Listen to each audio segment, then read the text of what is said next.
You engage in a conversation on the pushback rather than a description of how hollow and vacant today's Democratic Party actually is when it comes to solving anybody's problems. The left is so intellectually bankrupt. Their only identity at this point is opposing Trump. So for their supporters, they don't need to explain They don't anything. need anything. They just say Trump bad. Trump did this, Trump bad. Trump bad, Orange Man bad. That's it. When they send $8 billion to Minnesota to fund seemingly thoughtful applications of underprivileged children, and it all goes to Mogadishu, and you know about it, and he's willing to keep that train running, what are your options there? You don't have another option. This is not a controversial decision, is my point. Washington politicians are always getting in your wallet. Now they're messing with your credit card. Your credit card and the security it offers are under attack. The Durbin-Marshall credit card bill would change the nation's payment system to benefit corporate megastores like Walmart and Target at the expense of everyday Americans. Credit cards keep your payments secure and provide rewards that families use to help make everyday purchases more affordable. The Durbin-Marshall mandates would let corporate megastores cut corners on credit card processing, routing transactions over cheaper, untested networks with weaker security and fewer protections. That means higher risk of fraud, greater chance of stolen personal data, and the loss of rewards programs, just so corporate megastores can pocket billions of dollars in higher profits. Tell Congress to guard your card. Visit guardyourcard.com to take action and learn more. President Trump called for American energy dominance. Congress can deliver it by allowing year-round E15. E15 lowers prices at the pump, strengthens rural economies, and puts more money in the pockets of farm families. But political gridlock is limiting E15's potential. Farmers, fuel retailers, and consumers want certainty. They need permanent year-round E15. Let's make America energy secure. Let's make rural America stronger. Congress, let's make year-round E15 permanent. Gentlemen, your attention, please. Keep the faith, hold the line, and own the libs. It's time for our main event. Good Thursday to you. Welcome back to the Ruthless Friday program. I am Josh Holmes, along with Comfortably Smug, Michael Duncan, and John Ashbrook. Left to right across your radio dial, as always. An awful lot of news going on. And it occurred to me this week as we're sitting around listening to the leftist psychopaths and watching President Trump do an economic speech in Detroit, that we're currently fighting all the right battles in America. And we're not necessarily winning them. We're winning them in terms of the outcome because of President Trump and because of allies in Congress and everything else. But we're not necessarily in a public opinion way winning any of them. I mean, there's been a lot of polling that suggests that, like, people want to eliminate ICE, for example. What a ridiculously dumb fuck position to be in. Crazy. But it's a combination, is what we talked about on Tuesday, which is a full consolidation of a Democratic Party, which by now, if you're not under the full understanding that they want nothing good for this country, I don't know, I can't help you. And that 10 to 12%, many of whom listen to this program, who are like, I don't want any part of that. But it occurred to me that part of this issue is that we're going from incredibly important existential fight to incredibly important existential fight, point after point after point, without ever really litigating why this is happening. And I look at something like Venezuela for a perfect example of that. I mean, that was one of the most daring, audacious, and incredible concepts, let alone executions, that I've seen of a military activity by our military, maybe ever. And it's something that for 2 decades, every Republican, every Democrat, every president of the United States has said it has to happen. And nobody did shit. They talked about the problem. Nobody did anything about it. Trump dropped in, did something about it. But then, like, the second after that, we are talking about ICE in Minnesota. We never got a chance to actually do the retrospective. And I think, look, Donald Trump, one, I love, particularly in foreign policy, what he's doing is just, the execution is flawless. And I think him, in terms of capturing a news cycle, has been completely flawless. Always has been since he went down the golden escalator. But if there's one flaw in the matrix for all of that, it's that we don't get the historical conversation right amongst the American people. I think the vast majority of people, if you look at the numbers of ICE, you look at the numbers of Venezuela, if you look at the numbers of what is or is not going to happen in Iran, it all looks exactly the same as the presidential approval rating because it's just a shirts and skins exercise. You've never allowed the American people to have an intellectual discussion about whether this is in our best interest or not, because it's on to the next, it's on to the next. And I can appreciate the rapid fire pace of play, which I think is important, and it's a necessity at some level when you have this many threats to our way of life, Western way of life, American way of life, American exceptionalism. But you got to litigate this stuff in public. You got to have a conversation about it. We are having a conversation in Minnesota about whether or not it's appropriate to have ICE officers there. Why? Is it because of the shooting? We're having a conversation about, yeah, an incredibly unfortunate event, no question about it. But why are we talking about the unfortunate event that someone brought on themselves by trying to obstruct federal law enforcement from doing their job, when the real question is, why is federal law enforcement there in the first place? Well, we know why. They're there because the governor of Minnesota, the mayor of Minneapolis, the state legislature, they're both of their senators in the United States Senate, and like Ilhan Omar in the Congress, decided that they would rip the American taxpayer off to the tune of $8 billion. They would take all your money, and instead of sending it to the places that you, I guess, passively were okay with, poor and underprivileged and daycares and all this other stuff, they just put it in their pocket and shipped it to Mogadishu. That's why. And they weren't going to do a damn thing about it. So you got to do something about it. What is your choice as a president of the United States? Everybody's saying, like, is it good that he's saying now that he's cutting off the funds to Minnesota? What's his choice? And that's the conversation that you need to have. Well, and just to get down to brass tacks on the thing, because I think you're right, Holmes, rather than litigating this different video angles of this encounter, makes no difference. It's the Zapruder film, doesn't change the fact that woman was obstructing lawful orders from law enforcement and was trying to stop them from arresting bad guys. And I would love more conversation about, like, all right, well, these people obstructed ICE from arresting this violent criminal. They obstructed ICE from arresting this pedophile. And then I think it might change the tenor of the debate here with whether ICE deserves to be enforcing the law or not, which it feels like that's how it's sort of spiraled out of control. Totally. And that's the thing is, I think we touched on this a little bit before, of how the way the left wants to fight this is they want to muddy the waters. They don't want the discussion to be about how Minnesota became basically their base of operations for corruption. Nationally, possibly. They've had 2 DNC chairs from this state. The guy who got on the VP ticket. All of them clearly talentless. Is it because they've got access to cash? Is it because this was, and we had on audio, one of the people who were caught up in this scandal of misappropriating taxpayer funds, having a discussion with Keith Ellison. So we see that the Dems don't want to talk about clearly the problem that they have with corruption and stealing from taxpayers. They want it to turn into, all Americans, please look at this video, and now let's see, was this rightful? Could he have done a backflip and shot the tires out? And they want everyone worried about that stupid stuff. Yeah, they want to have a process argument rather than dealing with the actual facts of the root matter. cause. Because if you were a leftist, that the antidote to any real conversation about your failed policies, about your lawless ideology, is to have a conversation about how people are rising up. And if there's a conflict, my God, if there's fires, if there's interaction between law enforcement and not, they hearken back to the same old shit that they created in the 1960s. Yep, that's it. Right? It's the Kent State.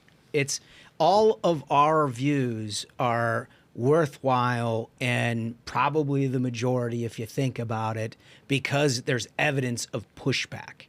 And so they want you to focus on that pushback.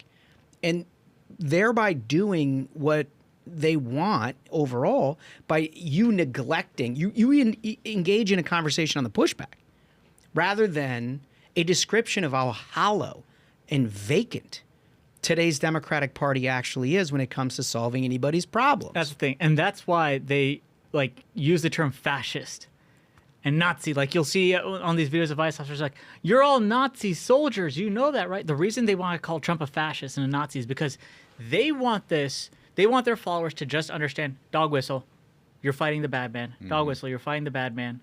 They don't want you to be like, so here's the thing. The state is not cooperating with federal law enforcement, so they're having to do raids, as opposed to Alabama, where you had a governor who worked with the administration, and they just, when the police would encounter an illegal, they'd take them to jail, and then ICE would come and pick them up. These are not extrajudicial things. These are statutes. They're federal law and law breaking. They're on the books. You can agree or disagree with them, but visit your member of Congress on all that. Because once it's on the books, there's an obligation for an agency whose job it is to enforce that books to do those things. And so ultimately what this conversation is about is whether or not you want to stand in front of a federal law enforcement agent trying to arrest a pedophile rapist or not. Does that make sense? It has nothing to do with anything else. They want to make it about Gestapo. They want to make it about... Oh, she's a legal observer. A legal observer. They want to change the definitions for why this is happening. You said it perfectly. If it was happening in Alabama, nobody would know. Nobody would know. It's not that there's no liberals in Alabama. The ones who would, if they had a situation like this, would be outraged. You'd have the same situation. Same numbers, same situation. The difference is you have elected leadership who've decided they're not going to follow the law. They're going to raise all of the temperature all the way up. They're going to invite all the third parties in to try to create chaos to cover for their own crimes, by the way, and thereby not cooperate with a very easy thing. If I arrest someone who has raped an 8-year-old and they happen to be illegal, I'm going to hand them over to ICE. That's a very simple discussion. I don't understand why we're not having that discussion. Why isn't it that's not what we're talking about in the evening? It takes effort to do that. And I'm not blaming the White House and the president. They've got, obviously, a lot of shit to go around. But that's the question for people like you who are listening, for the lawmakers who are listening, that you need to talk about. It's a threshold issue. Do you believe in law and order?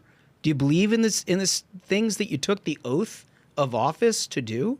Because if you do, that's what you should talk about. Shouldn't talk about the camera angle on the car. We already know that she was doing something that she shouldn't have been doing. That'll be litigated out one way or another. But from a political context, why are they there in the first place? Venezuela, why is that important? I don't know. 25 years, people made a pretty good case that we should get them out of. There was a threat to America, that we lost millions of Americans from drug importation into this country, that they were harboring China, Iran, Russia. They were funding terrorism abroad indirectly. All of those things were happening. We made that case. We didn't make that case this time. So you see like this 38, 40%, 42%. And don't blame the people. They don't know. They know it's controversial, so they're staying out of it. But until you have that conversation with people to understand why it is really important, you're not going to win any of these debates. We're just on to the next. And again, it harkens back to how the left is so intellectually bankrupt. Their only identity at this point is opposing Trump. Mm-hmm. So for their supporters, they don't need to explain anything. They don't need anything. They just say, Trump bad. Trump did this, Trump bad. Trump bad, Orange Man bad. That's it. So anyway, let's start with Trump here on the sanctuary city issue in clip 1.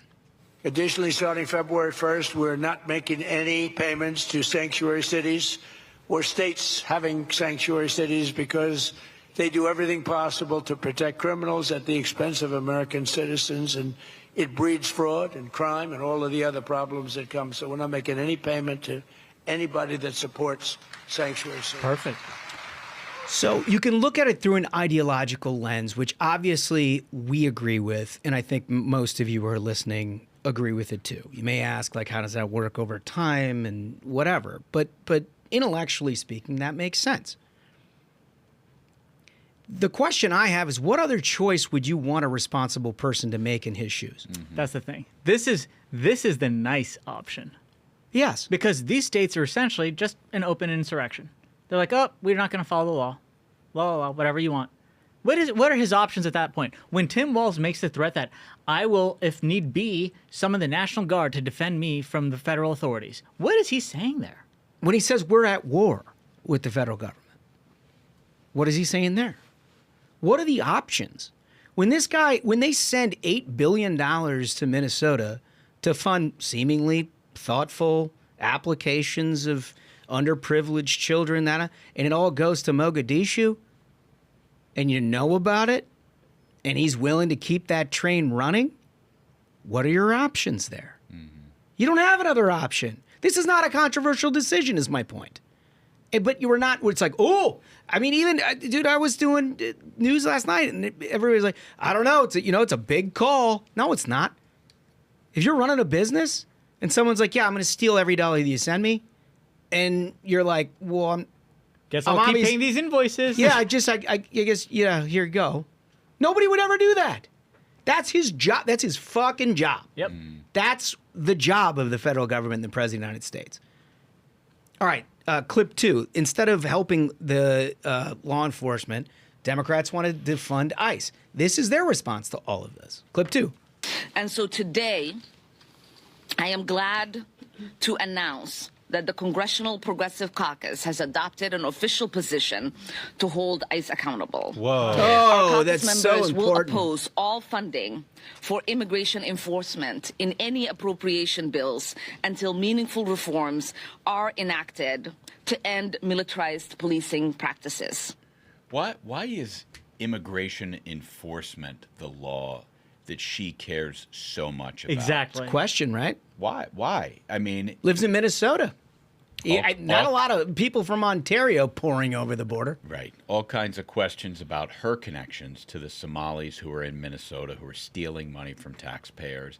Why is it immigration enforcement where she is drawing the line in the sand? This is a law on the books that was here before I got here, and I'm going to say that we're not going to enforce any law in America on immigration until I'm satisfied. Well, and here's another piece of advice as far as like litigating why we find ourselves here. How about Joe Biden letting in 20 million people? I feel like I haven't heard that one in a while. Yeah. You know, now it's all about the process of the internal enforcement of immigration law. And it's like, why are we in this crisis in this country? Well, maybe because people like Ilhan Omar hand-waved as the president of the United States, Joe Biden let in 20 million people. There is no border crisis, they said. Right.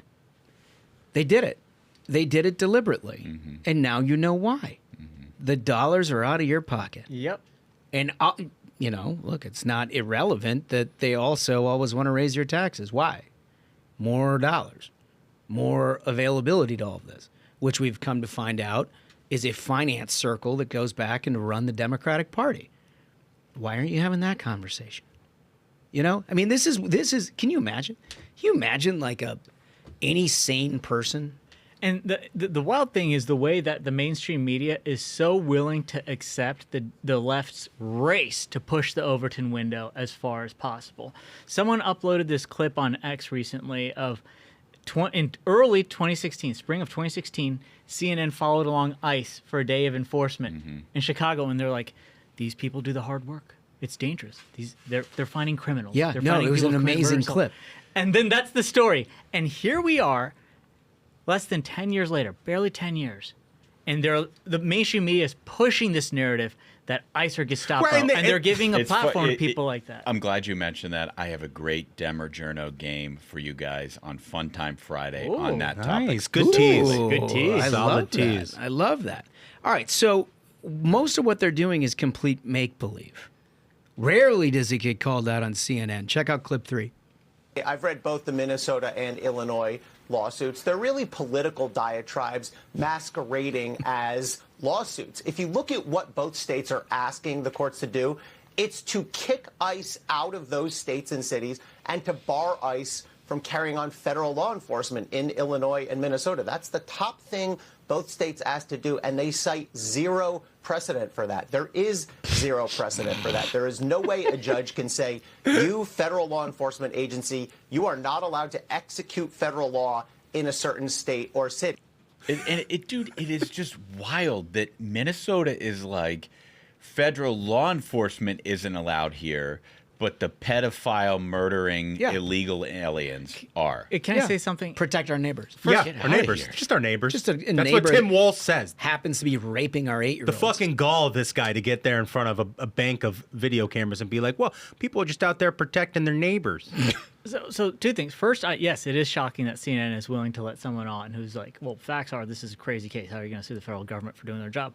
But secondly, I think one of the reasons that Minnesota and a lot of these left-wing states that do shit like this are so brazen is because we've seen this wave of insano activist judges, one of whom got arrested because they tried buying time and helped hide an illegal to escape out the back through their quarters, in the courtroom. Yeah.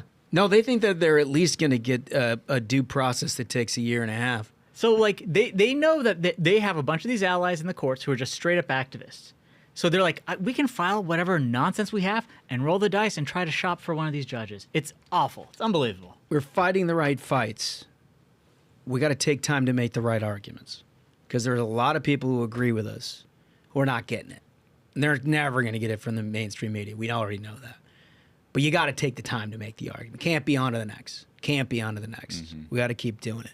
Coming up, you may have seen Trump has had some choice gestures, I would say. Just a greeting. At a recent trip to Michigan. We got the clip and a whole lot more right after this. In America, parents call the shots for their families, not bureaucrats. But the so-called App Store Accountability Act puts your child at risk.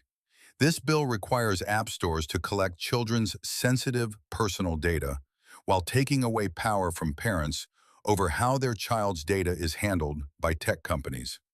Parents should get to decide if their child's age is shared with apps, not politicians. Parents should attest to their kids' ages, not turn over birth certificates to tech companies. Congress, don't put kids at greater risk online and box parents out of making decisions for their families. Tell your lawmaker to put parents first. There are better ways to keep kids safe. NetChoice is dedicated to making the internet safe for free expression and free enterprise. Learn more at netchoice.org/keep app stores safe. Okay, I think it was in, what was it, Top Gun, where they were keeping up foreign relations. Yeah, right. And Mav did the inverted deal. Great pull. There was some domestic relations being done in Michigan this week. It's just some of the stuff I love the most about our president. Clip 4. There he is on a catwalk. As union members and workers are below, he's walking along. Someone starts screaming at him, gives a wave, and then flicks them off. And you know what I love most about that? I mean, every once in a while you get that. Like, I remember a George W. one where he flicks somebody off and whatever. But there's a human component to it that is like you don't get in Europe where all their cloistered leaders are all, you know, whatever.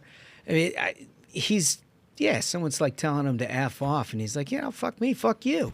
Yeah. I love that. Yeah. That's great. If you couldn't have that moment organically, you'd have to create it. Yeah. It's just, that's Trump in a nutshell. Former mayor of New York, this cat, get the sense that he's pretty excited about not having the job. Mayor Adams, clip 5. In the face. I would love if you punched me in the face. Okay. All right. Yeah, fuck you. Those days are over. Yeah, good. Thank God. Damn. And I can see your ugly ass face everywhere. Damn. That's nice. Dude. It's so, first of all, in a mask. In a mask. Yeah. She's in a mask and she's heckling the former mayor where he says, I'm not mayor anymore. Go fuck yourself. I do have to say one thing. The real tragedy is there was this interview where he had a while back, a couple months ago, where he was caught kind of off cuff. And there, some journalists asked him, like, are you sad to be leaving or whatever? The mayorship? And he was like, are you kidding? Hell no. He was like, I'm going to go down to St. Bart's. I'm going to fly PJs. I'm never going to see you people again. And I was happy for him when I heard that, but like, now he's then flying. You see him flying scheduled. Yeah. It's like, see? Like, with a PJ, you're not paying for the luxury or the elegance. You're paying to get away from those people. Didn't he get into some, like, crypto No. No? It was airline miles for Turkish Airlines. He just recently announced some, like, crypto coin for... Yeah, no, I think he did that, too. Listen, he's trying to do the St. Bart's thing, but everybody's like, nah, I don't know if we're I don't know ready. if they want him in St. Bart's. I don't know if we want. I don't know if we're ready for that. So he's got to deal with the masked psychopath. Masked psychopath. What I noticed about that footage is that this altercation is happening on the jet bridge, which is a bold maneuver to, verbally accost somebody when you know they're on your flight. This isn't at the airport bar. No, it's like, oh, geez, sitting next to you, huh? That's worse than getting an extra fat. I love it. All right, so MS now. We've talked a lot on this program about like false historical comparisons. And the left is so good. It's always Nazi this, they're full Nazi of them. that, right? Everything is like, oh my gosh, the Gestapo. This one sort of took my breath away in some ways. Clip 6. They are out on the streets and they are calling dispatch units throughout the city to let people know where ICE is operating. So people are, when Keith Ellison said Minnesotans are responding to this, it is incredibly organized. I don't want to use hyperbole, but it almost sounds like the kinds of things that you read in school about the French resistance. Right. French resistance. Yep, same. Just arresting pedophiles and making sure you blow the whistle in the French resistance. That's the same thing. I see that. Do you hear the Karen singing the song of angry libs? It is the music of a party that will not be sane again. A song we sing. Dude, it's so good. It's so true. I mean, it leads us to our question of the day, which I think is a good one because there's been so many, and they're happening now in real time every day. Usually you get like one a quarter. They're like, this thing is like, when a fucking meteor hit the earth, or this one is the Nazis, or this one is whatever. They're coming every day, whether it's about Venezuela, whether it's about ICE, whether it's Iran, what have you. So our question is, what's the most absurd historical comparison to be made by a journo? That's a great question. Because they're doing it nonstop. That's just their go-to now. They're like, oh no, now this is exactly just like Crystal Knocked. Like they have really been was one. Like they've been going off the handle. Just like Archduke Ferdinand. Yeah. Right. I mean, they're all over the place. So when you like and subscribe to the Ruthless Friday program, we read all of your comments. And thank you very much for all of them that you've been leaving here the last couple of weeks. We read all of them. And we get back to you in the very next episode, in this case, Fun Time Friday, which we'll have a laugh about, if nothing else. When we come back, your comments from last episode on Tuesday, which is, why are Democrats suddenly anti-Hamas? I think we got answers, and I think you do too, right after this. Energy is all around us. It's how we move, how we build, and how we make every day a little easier. We're all around. America's oil and natural gas, supporting 11 million good-paying American jobs across the country and powering our way of life.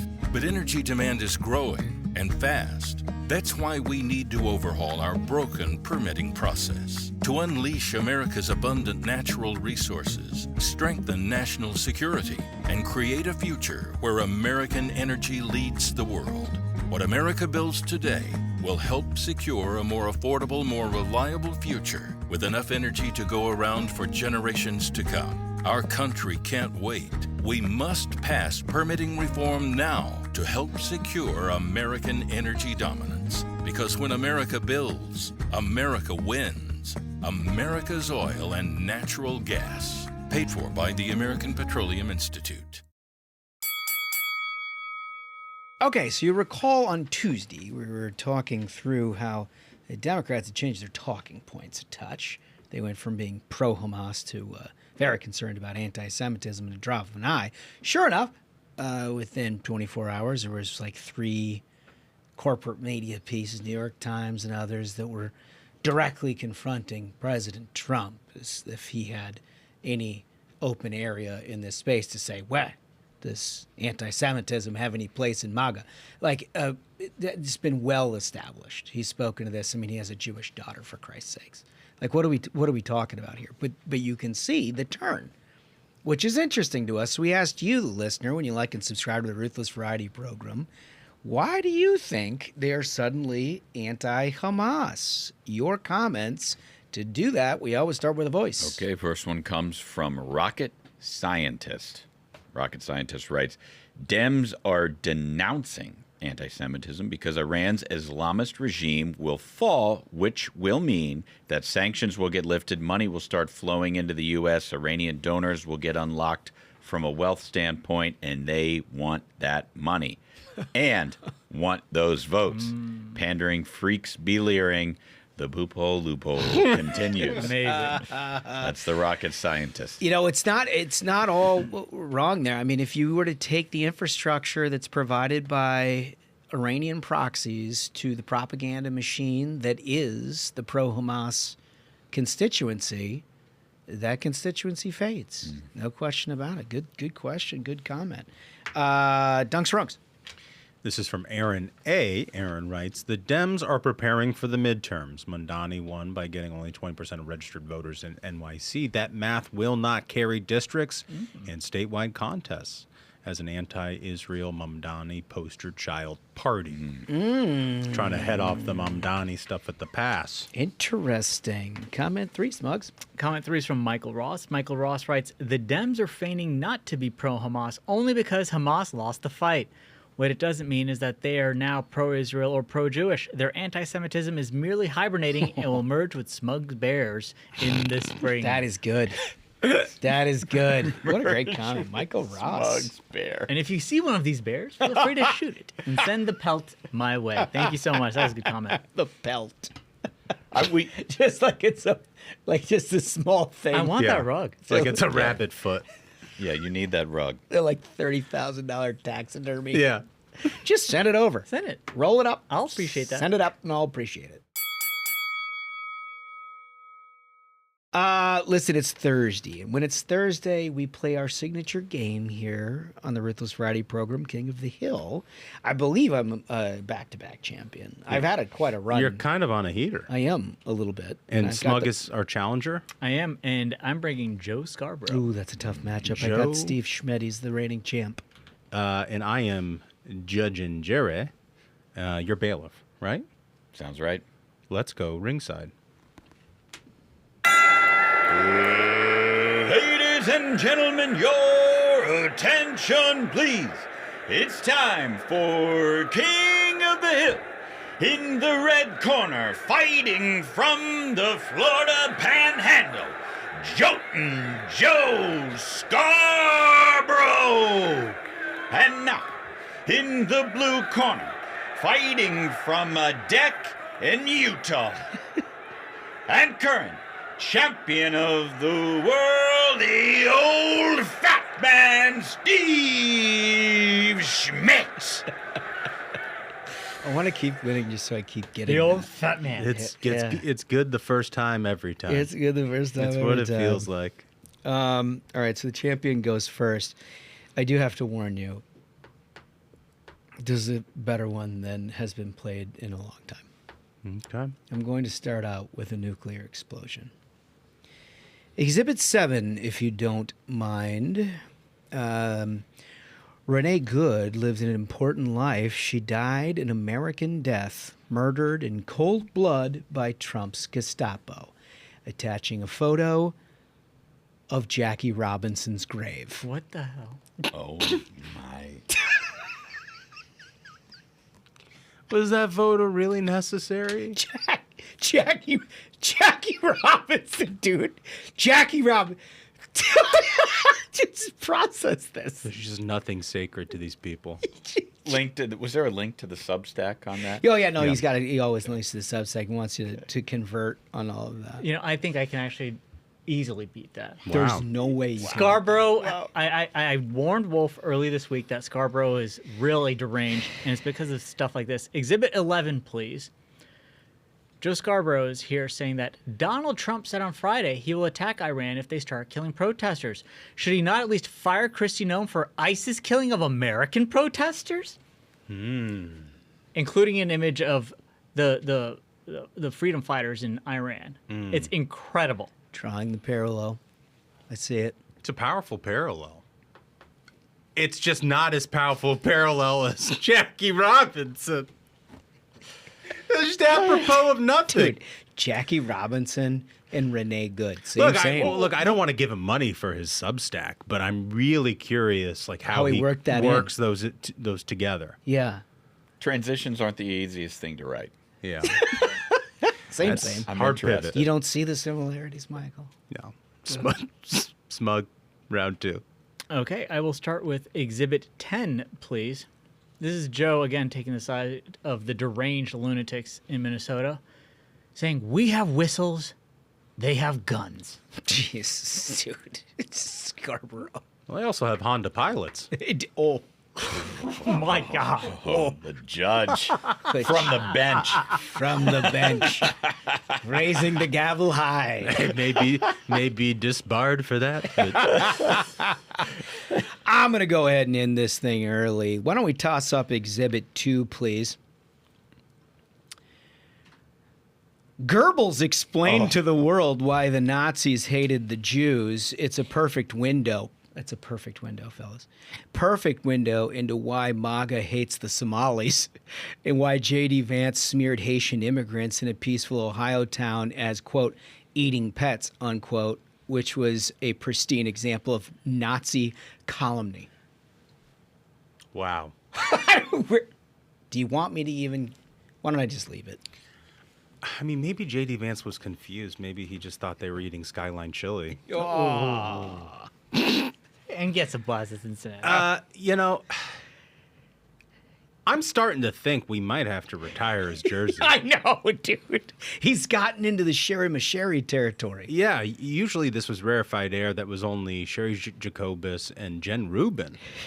And he somehow filled that vacuum to a T. I got to give it to him. My hat's off, 2-round knockout. Wow. I mean, he's deranged. Anytime you start Schmidt has lost your it, dude. tweet with Goebbels. Well, Scarborough had good stuff, but once you move up to the heavyweight division... What an absolute maniac. What an absolute maniac. I literally can't get enough of it. Anyway, we move on. We'll keep defending our champions next week. Well, you'll hear from the old fat man again. I did like the Scarborough play. I feel like he's probably been underused in this game. Yeah. No, Former it was a nice Republican play. congressman, really good idea. He just ran into the buzzsaw. Yeah, he did the most he could with it. I mean, it was good content. In any normal environment, he'd be a winner 9 times out of 10. Yeah, it's true. It's true. But what are you going to do? Listen, we got a great interview you fellas did with the Montana Attorney General, Austin Knudsen, good friend of the program. Yeah. Let's get to it right now. Well, here on the Ruthless Variety program, we endeavor to bring you important people that are doing work here in Washington, D.C., but not only Washington, D.C., around the country, which brings us to our next guest, Montana Attorney General Austin Knudsen. How are you? I'm great. Tickled to be here. It's a big week. There's a lot going on, yeah. Yeah, we got oral arguments at the Supreme Court. You know, there's a lot of folks, attorneys general here in Washington, D.C., and you happen to be the chair of RAGA. I am the chair of the Republican Attorneys General Association. What's that like exactly? I assume there's a friendly competition amongst Republican Well, attorneys it's usually general. who can duck it the fastest, honestly. Yeah, it's a lot of work. I've been the vice chair a couple times. It's weird. I'm in my 5th year as the AG, and now I'm kind of considered one of the old guys. So it was my turn, so 26 is a big year for us. We got 30 races. Yeah. Midterms are always tough, so I'm not so sure I know what I signed myself up for here, but a lot of work. Well, you've been doing the job for a while, and you've developed kind of a track record here, both during the Biden administration and now, in taking it to China in a variety of ways. The one I wanted to highlight first, and we can get into the rest as well, the one that I found very interesting, because we've talked about it a lot on the show, is this nonprofit industrial complex that exists on the left funded through these different apparatuses, money getting passed between 501c3s and C4s, and then somehow ending up in an organization that has foreign ties. And you have called on the DOJ to investigate a couple of groups that you believe have ties to China, these radical environmentalist groups. Can you tell us about that? Yeah, absolutely. So in Montana, I mean, every state AG's got a little different authority. It kind of depends on state law, right? But in Montana, I actually have authority over all nonprofits. I actually have pretty broad investigative authority to, check on nonprofits, make sure they're doing what they're supposed to be doing. But we've started to see this quite a bit. I mean, you guys know you've talked about it a ton. There's a lot of foreign money. China is playing in America, and they're getting pretty sneaky about it. And when you start digging into a lot of these left-wing organizations, where are they getting their money? Sure, we talk about a handful of billionaires that everyone's familiar with, whose name starts with S and ends with Oros. But, But I mean, China is absolutely playing in this world as well, and so. Yeah, I had a bunch of my colleagues. We asked former state Attorney General Bondi and now U.S. Attorney General Bondi to take a look into this, because it doesn't take you long to start following those rabbit trails into a lot of these radical environmental groups, and you will find funding that leads to some pretty nefarious sources. And I don't think it gets much more nefarious than China. Well, and also an effort to conceal. In reading some of the background on some of these groups, I know there was one that took a grant through the UK, and that grant had initiated in, a CCP-linked Chinese organization, and then that somehow then gets funneled to the group here in the United States. Yeah, right? well, and they do this intentionally. It's very complex, very obfuscated. At first blush, this looked like it was a grant, like you said, coming from a Brit. Yeah. One of our quote unquote allies, hardcore leftist Brit over there in the UK, who is supposedly funding climate litigation and openly funding climate litigation, like the kind that we've seen in Montana a couple times now. But again, when you start following those breadcrumbs, where he gets some of this funding, and that's what brings you to communist China. And so the ultimate goal there is to get these organizations to have to register under FARA as basically foreign operations. Well, they are foreign operations. I mean, this is an organization that's openly. Well, not so openly, but once you start digging into it pretty clearly, operating to maximize China's benefit. Yeah. And we have the Foreign Agent Registration Act in this country. When you're acting on behalf of a foreign government, you have to disclose that and you have to register that, and they've never done it. Boy, it makes you wonder that maybe China might benefit from us, killing off our own domestic energy sector here in America. No, and there's been so much talk about foreign money flowing into American politics with everything on the Somali fraud in Minnesota, which I know you followed closely from your perch in Montana, but there is so much of this happening in our country, and I think people are just sort of operating entirely unaware of how much foreign influence there is, and that there's foreign money. I'm convinced there is foreign money that is spent in our country designed to just drive everybody apart, because by and large, even you're a Republican, you're a Democrat, you're American, you just want to get along with your neighbors. You want to, even if you disagree on politics, you're going to watch football, you're going to do things together. And yet this foreign money that's coming in is designed specifically to just tear at the fabric of our country. And I wonder if you could just talk about the impact that you're seeing in your own state of Montana of that influence on people, around the corner from you. Yeah, no, I think it's absolutely a thing. And what frustrates me is, I bring this up in Montana, and we're Montana. It's Mayberry. Right. Especially where I'm from. I'm from way, way rural, middle of nowhere, northeastern Montana. Kindergarten class of 6. Yeah. You start talking about these things that are happening in our state and the money that's coming in, and most people honestly really don't believe it. Yeah. They think, that's a DC thing, or New York, and you start showing them, like, well, no, actually, the Soros boys were playing in our state Secretary of State's race, because they want to keep a stranglehold on elections, but a lot of these things. I look at it, it's absolutely asymmetric warfare from China. Yeah. When you actually just do just a little bit of research into China on your own, it's not hard to find publicly available documents from the CCP, from the PLA, the Army, like that. They'll tell you what their intentions are. And China knows it can't beat us on the conventional battlefield, so they're engaged in asymmetric warfare. And part of that, to bring it home, they're absolutely funding this kind of green left litigation. And to bring it right back to Montana, I mean, we had a huge kids climate lawsuit. A bunch of child plaintiffs sued the Montana legislature, sued the state, arguing that our energy policy, we're an energy state. We're coal, we're oil and gas. We have the biggest reserves of low sulfur coal in the world in Montana. We're an energy state that funds our K through 12 education. It funds a huge chunk of our state government, day-to-day operations. Not to mention the people who work for those jobs. Yeah, you right. know, like Great, it's a real employer. Great paying union jobs, most of them. Yeah. Yeah.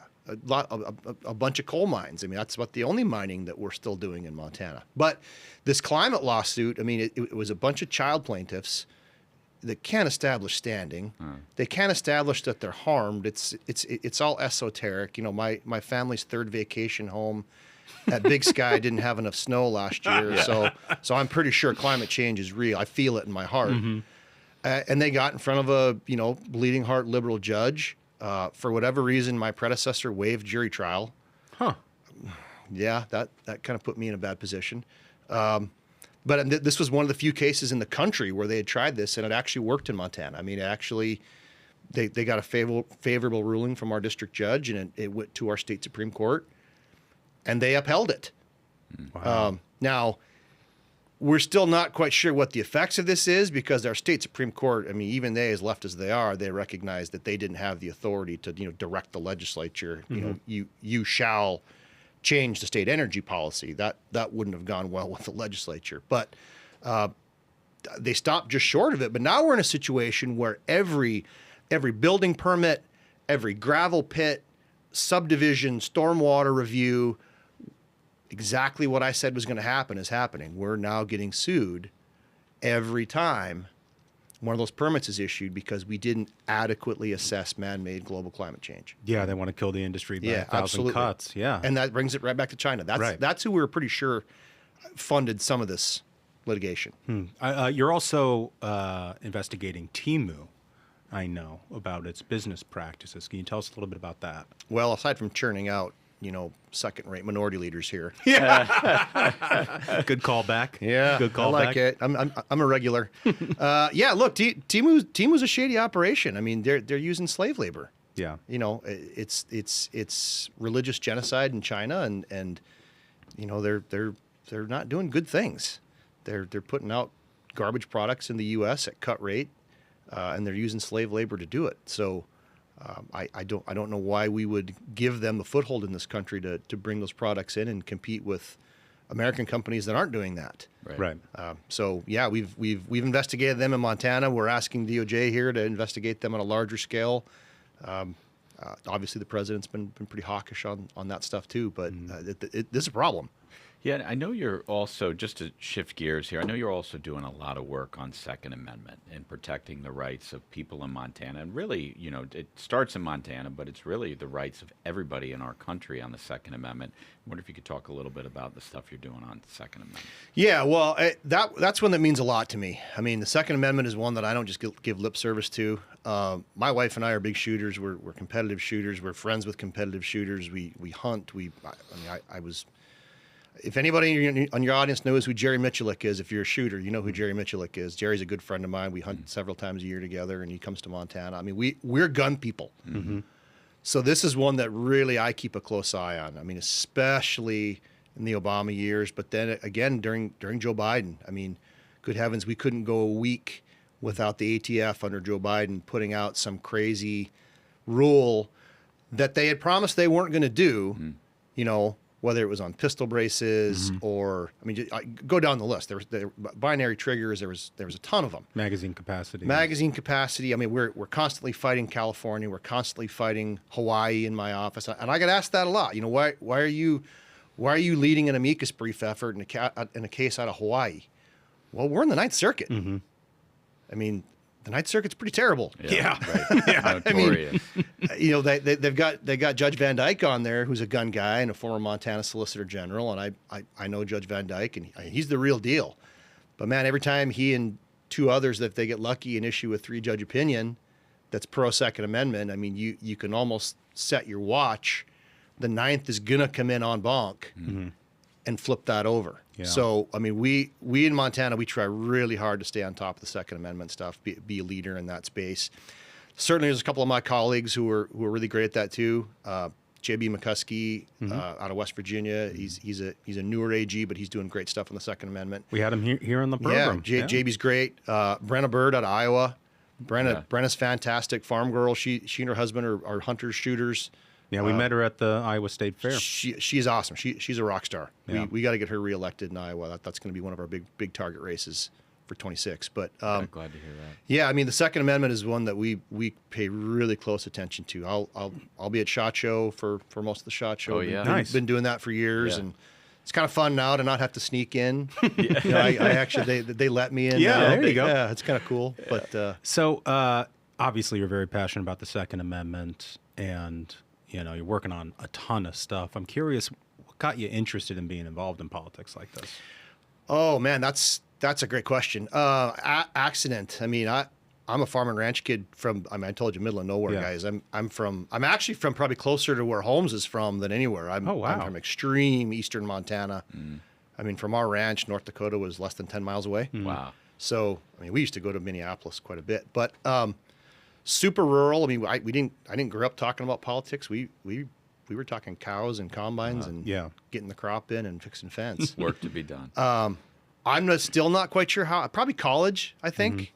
I started off in the College of Agriculture and just was kind of bored with that and decided I'd try some other stuff and kind of found my first political science class and figured out pretty quickly I was a conservative because I agreed with nothing the professors were saying. And then that led me to an internship. I just on a lark did a summer internship out here for our former U.S. Senator who's passed now, Conrad Burns, and it's the law degree was a big part of it. Yeah. I mean, my wife and I worked on a couple of campaigns and helped out with a few things, but we weren't super political. Ended up getting my law degree, was back home in our little itty bitty town, practicing small town law, and somebody came up and like, oh, we have a Democrat legislator. You should run for the state house. Yeah.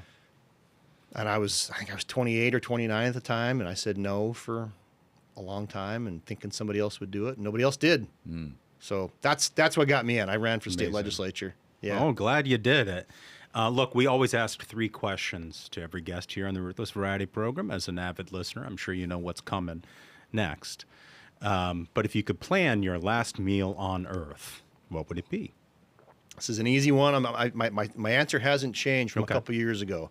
There is a great bar about 30 miles south of Helena, Montana, our state capital, Boulder, Montana, the Windsor Bar. Okay. Best steak in Montana. Really?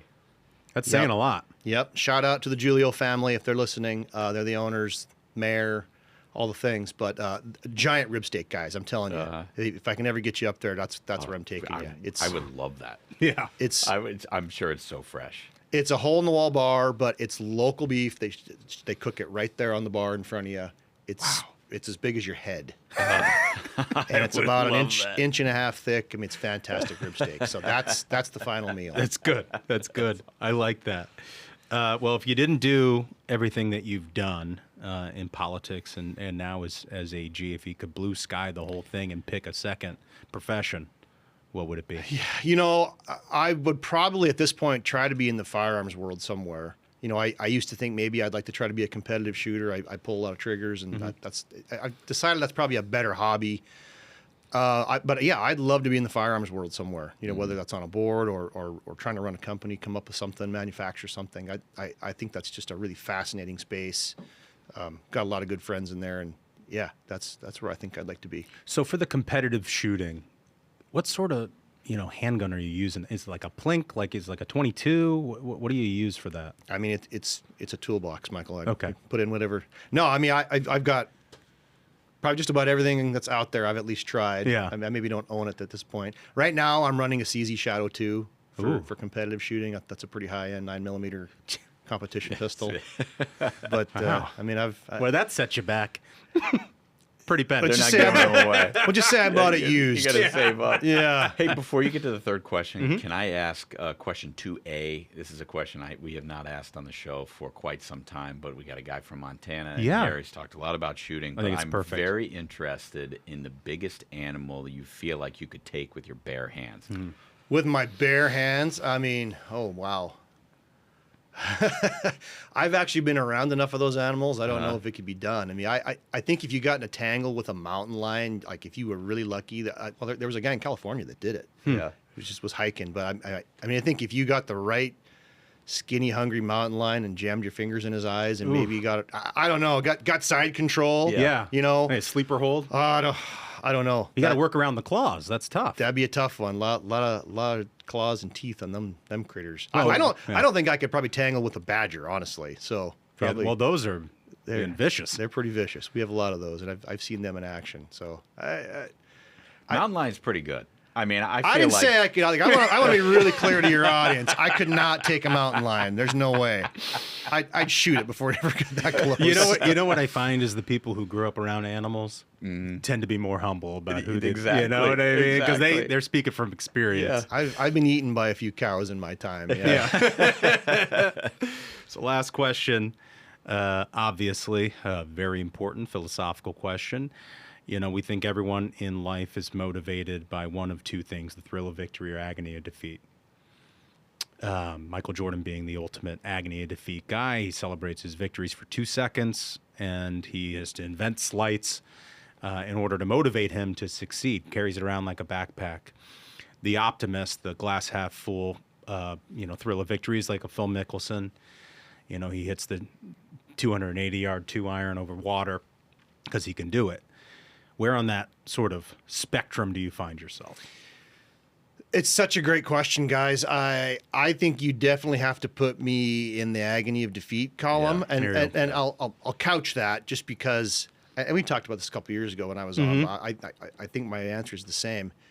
If you're involved in conservative politics, I mean, you're not just hitting dingers every day. Right. Yeah. I mean, this is tough, and it feels like we got the weight of the world against us a lot of times. I mean, case in point, what's going on at the Supreme Court right now? You know, we're talking about transgender boys wanting to play sports against my 110-pound daughter. Yeah.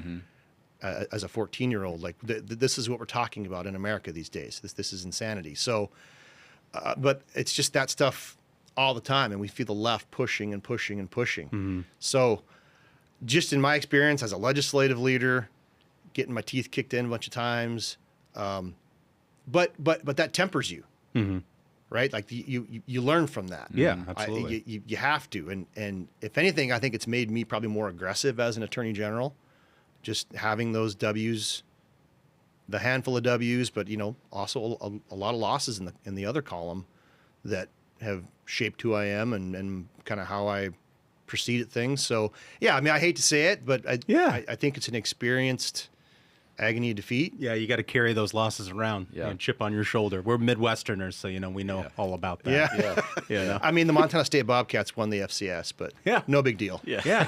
It's impressive. They're a hell of a team. It's an awesome game. Hey, I do want to ask one more quick question, given your position as the guy on Raga. You mentioned the Brenna Bird race in Iowa. I wonder if there are just 2 or 3 other AG races that are on the map in 2026 that everybody should be following closely. Yeah, so for sure. I mean, Iowa's a big one. I mean, it's easy for us as Republicans to think Iowa is a lock. It's not. It's a super purple state. Brenna took out Tom Miller. He was the longest sitting Democrat AG in the country at the time. The guy had been there for like 30 years. So she's up for re-election right now. That's going to be a really tough one for us. I mean, just fun stuff. I think Minnesota's in play. Nice. Wow. I mean, You like to hear that. Keith Ellison, I think, is elbows deep in this fraud stuff. Yeah. I mean, there's some recordings out there. Yeah, that audio. You guys played it. I heard it on your show. Incredible. I mean, that dude, I think, is neck deep in this stuff. I think he's vulnerable. So that's one that we've kind of moved over into our column that I think you can expect to see Raga playing there. I mean, Arizona, for sure. We'd love to get Arizona back. We lost General Brnovich a couple years ago, and that one's flipped over. We got a couple of decent candidates down there that we're hoping we can get one of them. Great. Kansas, Chris Kobach in He's our former chair of Raga last year. I mean, Chris has got a fight. Yeah.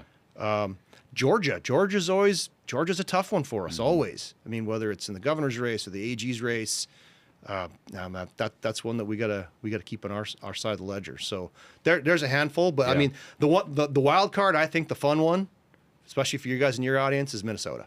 Oh yeah, and we've got that'd be amazing. We've got a really good candidate up there, I think. So. Yeah. That's awesome. Well, from your lips to God's ears, I really hope we can get that one. That would be incredible. Thanks a lot for stopping by, Austin. Happy to do really it. Before I duck out of here, I did come bearing gifts. Oh, he brought tribute. For the fellas. Brought tribute. This is in a 1776 Foundation backpack. I think my chief of staff says you can't have the backpack. It's his. But the stuff inside is the real nectar of the gods. Oh.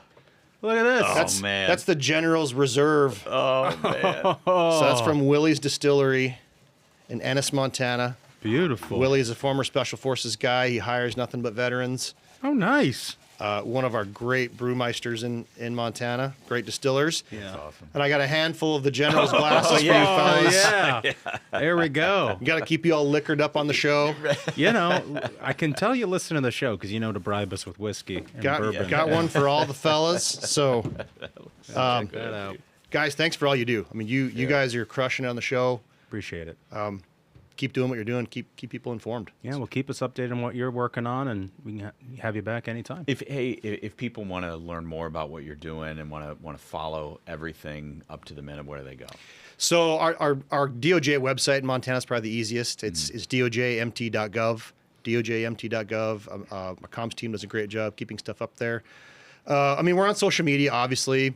A lot of the other, the X's, the Instagrams, those aren't huge in Montana. Facebook is probably still the best thing in Montana, but we're pretty active on all the social medias. So, yeah, keep track of us. Awesome. There. Yeah. Well, thanks for stopping by. Thanks for having me, guys. What a treat.